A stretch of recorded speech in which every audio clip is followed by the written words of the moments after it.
Selamat sejahtera saya ucapkan kepada rakan-rakan dan juga pensyarah BML 3083 Semantik dan Pragmatik Bahasa Melayu iaitu Encik Abdullah bin Yusuf. Baiklah, hari ini kumpulan kami iaitu kumpulan 6 akan membentangkan kajian kami yang bertajuk Analisis Makna Denotatif dan Makna Konotatif dalam filem Seniman Bujang Lapuk. Berikut merupakan ahli kumpulan kami yang terdiri daripada Siti Nur Hidayah binti Patul Arifin, Siti Nur Soleha binti Bahauddin dan saya sendiri iaitu Mas Lia Jimis. Baiklah, kita akan beralih kepada pengenalan iaitu kajian makna denotatif dan makna konotatif berkaitan dengan kajian semantik. Makna denotatif ialah makna asli ataupun makna sebenarnya yang dimiliki oleh sesuatu kata. Menurut pandangan tokoh bahasa iaitu Niksa Karim, makna denotatif ini berkaitan dengan penerangan makna fakta yang bersifat objektif dan ia juga disebut sebagai makna sebenar atau makna asal. Manakala makna konotatif pula merujuk kepada makna lain yang ditambahkan pada makna denotatif yang amat berkait rapat dengan nilai, rasa dari orang ataupun kelompok orang yang menggunakan kata tersebut. Makna konotatif ini juga bersifat tidak stabil iaitu bervariasi menurut sesuatu budaya, tempo masa dan juga pengalaman individu. Latar belakang kajian. Kajian ini menyentuh mengenai penggunaan makna denotatif dan juga makna konotatif yang terdapat di dalam filem tempatan seperti filem Seniman Bujang Lapuk. Ini kerana tidak semua memahami maksud di sebalik setiap ungkapan yang dilontarkan. Oleh hal yang demikian, kajian yang dilakukan ini berusaha untuk merungkai sebanyak mana penggunaan makna denotatif dan konotatif yang telah digunakan di dalam filem Seniman Bujang Lapuk tersebut. Namun begitu, kajian ini memerlukan penganalisisan yang lebih terperinci terhadap sesuatu perkataan iaitu sama ada perkataan tersebut mempunyai makna denotatif dan juga makna konotatif. Penggunaan sesuatu perkataan atau ungkapan denotatif dan konotatif digunakan mengikut situasi kerana di sebalik ungkapan tersebut mempunyai maksud tersirat dan juga tersurat. Perubahan dan perkembangan pesat dalam bahasa Melayu menyebabkan generasi sekarang dilihat kurang memahami maksud sesuatu istilah. Ini kerana kurangnya pengetahuan terhadap unsur semantik yang berkaitan makna denotatif dan makna konotatif. Hal ini demikian, masyarakat hanya gemar menggunakan sesuatu ungkapan dan istilah seperti bahasa selanga dan lain-lain. Oleh hal yang demikian, kajian terhadap makna denotatif dan makna konotatif ini amat penting agar dapat memberikan pengetahuan tambahan kepada masyarakat melalui penggunaan makna denotatif dan konotatif di dalam filem-filem tempatan. Baiklah, kita teruskan dengan objektif kajian. Berikut merupakan objektif kajian berdasarkan tajuk yang telah kami bina iaitu objektif yang pertama, menyenaraikan perkataan makna denotatif dan makna konotatif berserta maknanya yang terdapat dalam filem Seniman Bujang Lapuk. Objektif yang kedua, menghuraikan makna denotatif dan makna konotatif berdasarkan contoh kata yang terdapat dalam filem Seniman Bujang Lapuk. Dan objektif yang terakhir, menganalisis kepentingan penggunaan makna denotatif dan konotatif dalam filem Seniman Bujang Lapuk tersebut. Persoalan kajian. Melalui kajian yang dilakukan ini, maka terdapat dua persoalan yang timbul iaitu yang pertama, apakah perkataan yang mengandungi makna denotatif dan makna konotatif yang terdapat dalam dialog filem Seniman Bujang Lapuk dari segi makna kedua-dua aspek berikut. Yang kedua, bagaimanakah fungsi makna denotatif dan makna konotatif berdasarkan contoh yang terdapat dalam dialog filem Seniman Bujang Lapuk. Dan yang ketiga adalah, apakah kepentingan denotatif dan konotatif dalam penghasilan sebuah filem? Berikut merupakan tujuan kajian kumpulan kami iaitu kumpulan 6. Tujuan yang pertama di kajian ini dilaksanakan adalah untuk mengenal pasti dan mendedahkan ungkapan-ungkapan ataupun perkataan-perkataan makna denotatif dan konotatif yang biasa digunakan.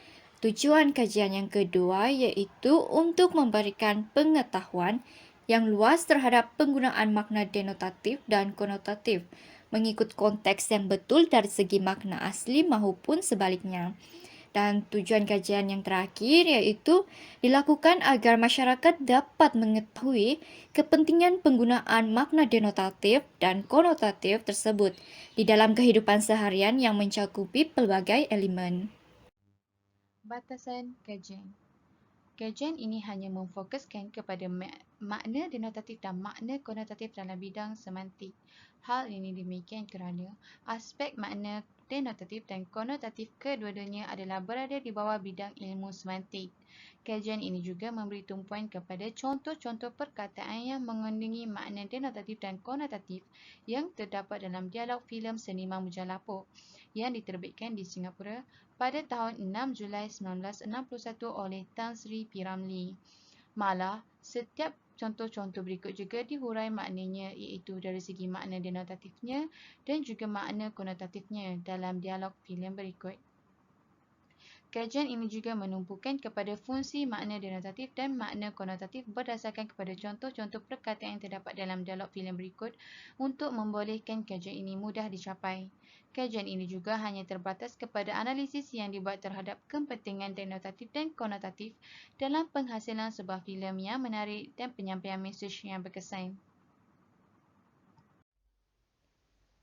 Baiklah, seterusnya 7.0 kajian lepas.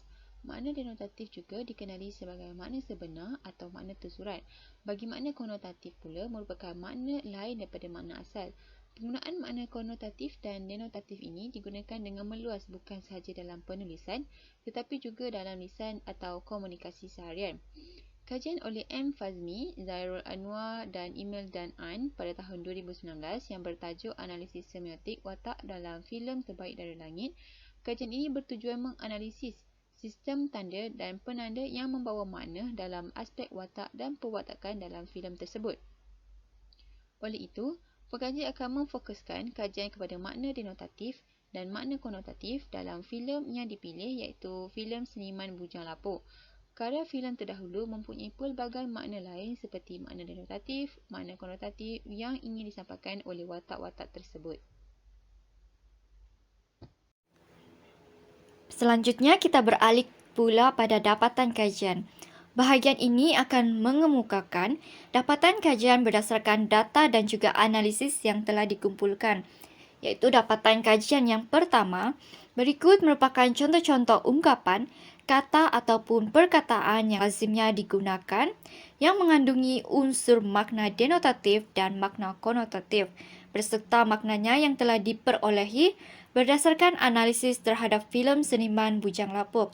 Semua makna konotatif disesuaikan berdasarkan dialog dan maksud yang hendak disampaikan berdasarkan filem Seniman Bujang Lapuk.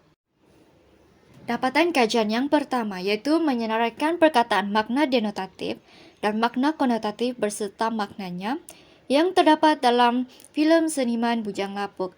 Berikut merupakan contoh-contoh yang terdapat di dalam filem Seniman Bujang Lapuk, iaitu contoh yang pertama, manis.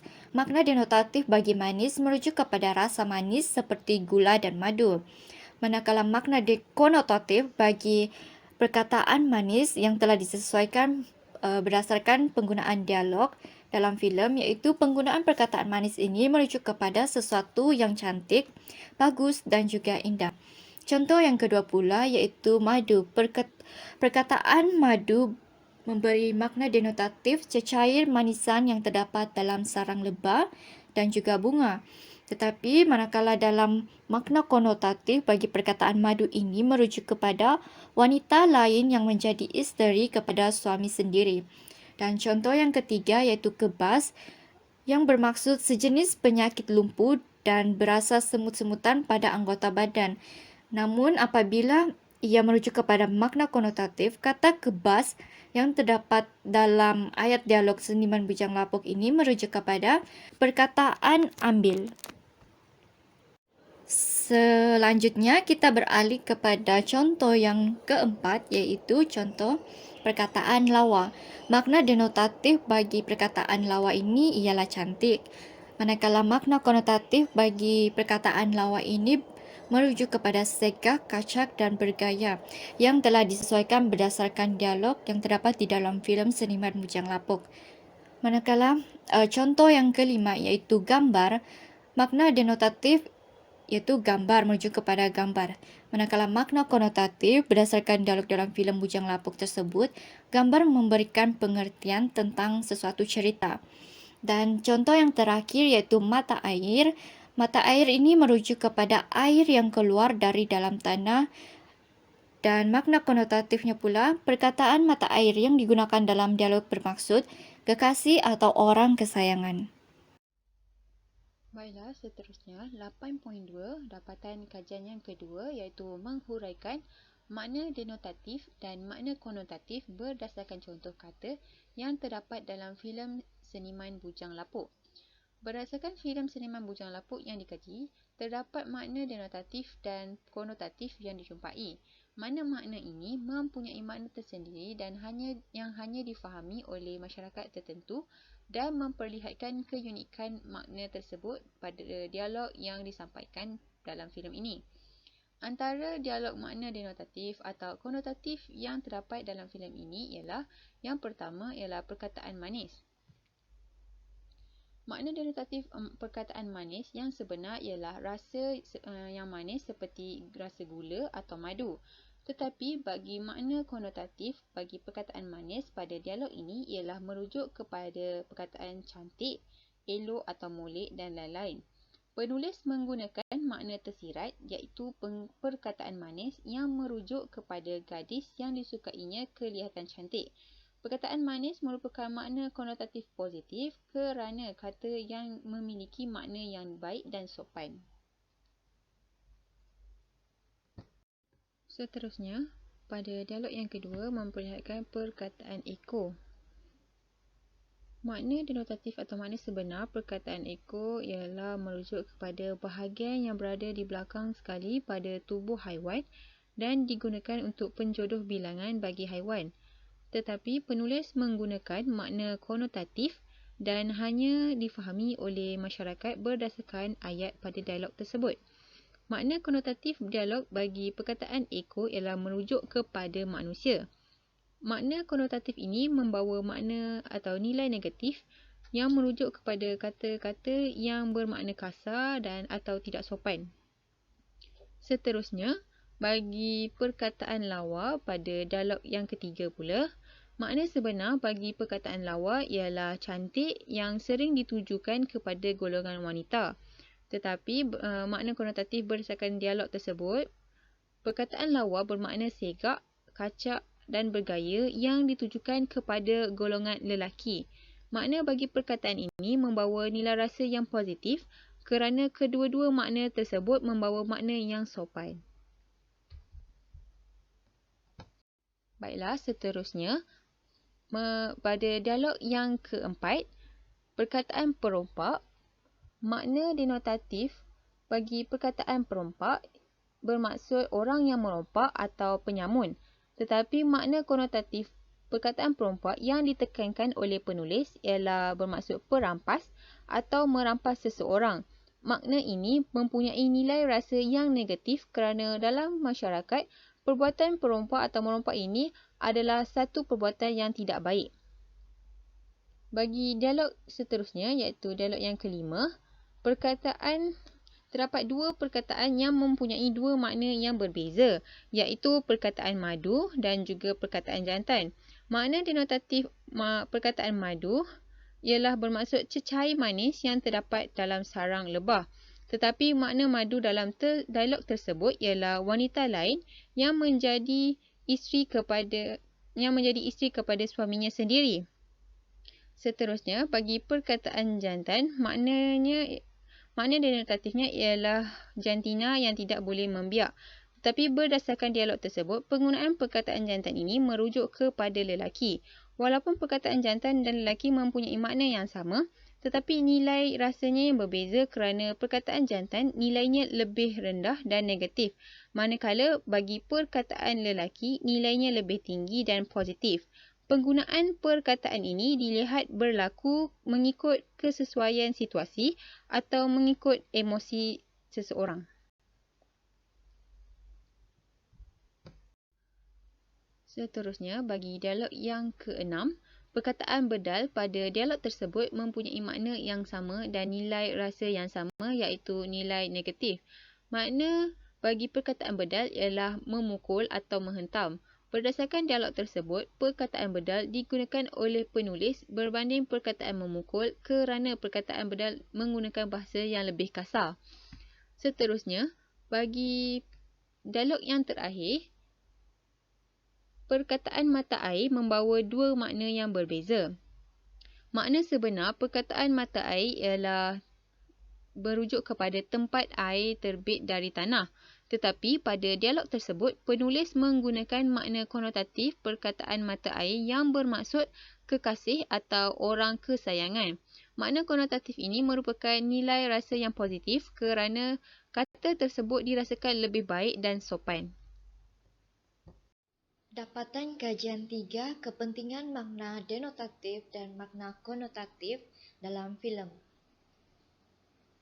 Seterusnya, kepentingan makna denotatif dan makna konotatif dalam filem. Yang pertama adalah sebagai pedoman dalam kehidupan masyarakat setempat. Hal ini demikian kerana penggunaan makna konotatif memberikan banyak unsur pengajaran kepada masyarakat setempat bagi mengelakkan daripada melakukan perbuatan-perbuatan yang keji atau terkutuk yang berlanggar dengan adat dan budaya Melayu serta hal-hal yang bertentangan dengan agama Islam, seperti penggunaan makna konotatif yang bersifat negatif seperti perkataan khawat yang bermaksud mendekati Allah, iaitu duduk bersendirian atau perbuatan mengasihkan diri kerana menenangkan fikiran atau bertakafur, telah berubah kepada perbuatan yang negatif, iaitu perbuatan pengasingan diri secara berdua-duaan antara lelaki dan perempuan yang dianggap sebagai perbuatan yang sumbang dalam masyarakat. Dengan penggunaan makna konotatif dapat menapis penggunaan bahasa yang negatif dengan menunjukkan keindahan dan kehalusan penggunaan bahasa yang pada masa yang sama dapat mengajar manusia untuk berfikir sebelum mengambil atau melakukan sesuatu tindakan dalam kehidupan agar tidak menyesal di kemudian hari. Kepentingan penggunaan makna denotatif dan makna konotatif dalam filem yang berikut adalah menyampaikan sesuatu teguran atau nasihat tanpa melukakan hati mana-mana pihak. Hal ini kerana penggunaan makna konotatif ini juga adalah dikatakan salah satu kaedah penyampaian nasihat yang berkesan dan sopan kerana ia mengandungi kata-kata yang halus dan bahasa yang berlapik, iaitu tidak terus bersandar kepada makna yang sebenarnya hendak disampaikan tanpa menyinggung hati dan perasaan mana-mana pihak, dengan menyindir dan juga menegur dengan cara yang paling halus tanpa menjatuhkan maruah dan air muka seseorang secara berterus terang dalam menyampaikan sesuatu perkara seperti perkataan kaki kipas. Oleh itu, penggunaan makna konotatif dalam filem adalah penting bagi mendidik masyarakat untuk menggunakan perkataan yang lebih halus dalam menyampaikan sesuatu teguran atau nasihat tanpa menyinggung perasaan atau menjatuhkan maruah orang lain.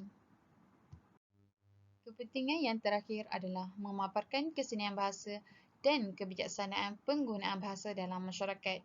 Ini kerana kewujudan makna konotatif adalah berkait rapat dengan hasil daripada pengamatan dan pengalaman masyarakat Melayu itu sendiri terhadap kejadian alam yang berlaku dalam kehidupan seharian mereka. Meskipun perkataan tersebut adalah pendek saja, namun ia mempunyai makna yang sangat meluas dan mendalam yang kadang-kala ia langsung tidak mampu tercapai di akal kerana makna konotatifnya adalah jauh berbeza dengan makna konotatif yang dimaksudkan. Masyarakat Melayu sememangnya kaya dengan kesenian bahasa dan bijak dalam menggunakan bahasa, iaitu mampu menterjemahkan sesuatu kata kepada makna yang sebaliknya seiring dengan keperluan dan kehidupan masyarakat. Kesimpulannya, makna denotatif dan makna konotatif adalah aspek makna yang berada di bawah bidang ilmu semantik yang memaparkan perbezaan makna antara denotatif dan konotatif. Makna denotatif adalah merujuk kepada makna tersurat yang bersifat umum, makna leksikal atau makna kamus, manakala makna konotatif pula menerangkan makna yang tersirat atau lebih kepada makna kiasan yang mementingkan akan nilai komunikatif. Oleh itu, filem sinema Bujang Lapuk adalah salah satu filem yang menerapkan pelbagai makna denotatif dan makna konotatif dalam dialog penceritaan filem berikut, yang mana ia banyak memaparkan makna-makna tersirat dan tersurat. Setiap penyampaian makna denotatif dan makna konotatif dalam dialog berikut juga bagaimanapun mempunyai fungsi-fungsi tertentu, bertujuan untuk menggalakkan penonton untuk berfikir dan memahami makna tersurat dan tersirat yang disampaikan agar penyampaian cerita lebih berkesan dan menarik.